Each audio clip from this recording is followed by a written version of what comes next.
Banyak pun tuan-tuan nak buat, tapi pastikan sandarannya pada Allah Subhanahu Wa Taala. Ini banyak berlaku tuan-tuan bagi orang-orang yang menjalani jalan sufi.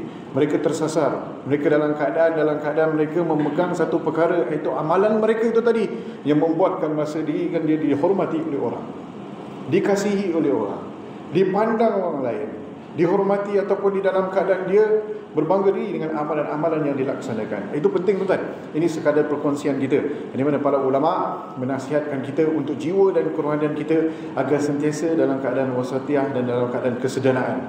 Sebab hati ini betul-betul nak jaga, kerana hati inilah tempat kita mengadu, hati inilah tempat kita bercerita dengan Allah Subhanahu Wa Taala. Manakala Allah Subhanahu Wa Taala tak pandang pun handsome macam mana, macam Rock Hudson pun wajah kita, macam mana handsome kita, tak pandang Allah Subhanahu Wa Taala.